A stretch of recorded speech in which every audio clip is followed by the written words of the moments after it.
Price எல்லாம் ஆண்டவராகிய இயேசு நாமத்தினாலே உங்களை அவருக்கு வாழ்த்தலை தெரிவிக்கிறேன். ரோமர் 13ஆம் அதிகாரம் 14வது வசனம். துரு இச்சைகளுக்கு இடமாக உடலை பேணாமல் இருந்து கர்த்தராகிய இயேசு கிறிஸ்துவை தரித்துக் கொள்ளுங்கள். இயேசு கிறிஸ்துவை தரித்துக் கொள்ளுங்கள். ஆண்டவரை நாம் தரித்துக் கொள்ள வேண்டும் என்று வசனம் சொல்லுகிறது. ஒவ்வொரு ஊழியர்களுக்கும் ஒவ்வொரு கிறிஸ்தவர்களுக்கும் நமக்கென்று ஒரு வெளிப்பிரகாரமான ஒரு தோற்றம் இருக்கிறது. தோற்றம் என்றால் அது மாயமாலத்தின் தோற்றம் அல்ல, ஒரு ஒழுங்கின் ரீதியான தோற்றம் இருக்கிறது.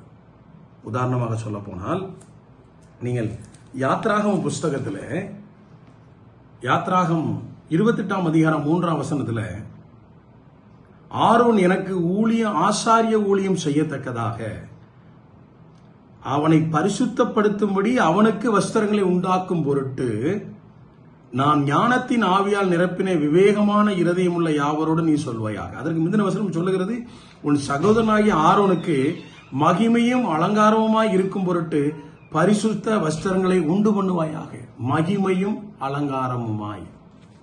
அப்போ இந்த காலகட்டங்களில் இப்ப நாம் பார்க்க வேண்டிய காரியம், நாம் சபைகளில் இருக்கிற எல்லோரும் நம்முடைய ஆடை எப்படிப்பட்டதாக இருக்கிறது.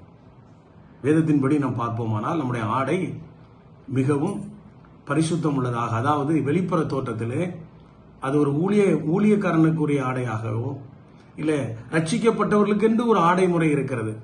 அது இச்சையை தூண்டு வண்ணமாக இருக்கக்கூடாது, மற்றவர்கள் பார்க்கும்போது அருவருக்கத்தக்கதாக இருக்கக்கூடாது. இன்னும் சொல்ல போனால் உலக பிரகாரமாக தோன்றுகிற ஆடை இருக்கக்கூடாது.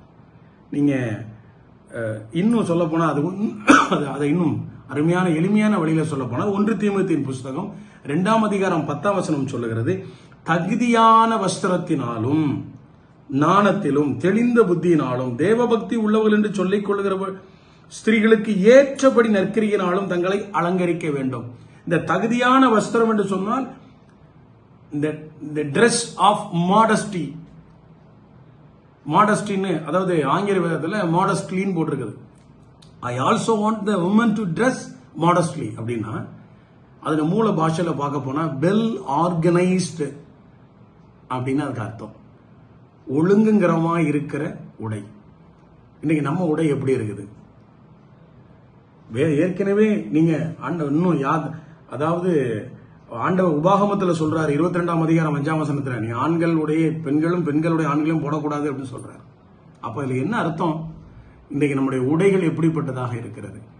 ரட்சிக்கப்பட்டிருப்பீங்கன்னா நீங்கள் ஆலயத்திற்கு போகும்போது, நீங்கள் பிரசங்கம் பண்ணும் பொழுது உங்களுடைய உடை மற்றவர்களுக்கு மாதிரியாக இருக்க வேண்டும். உலகத்தை போல உடை அணிந்து அப்படி இருப்பீர்களானால் நம்மளால் மற்றவர்களும் இடறி போவார்கள் என்பதை மறந்துடாதீங்க. கர்த்தர் அதை விரும்புகிறார்.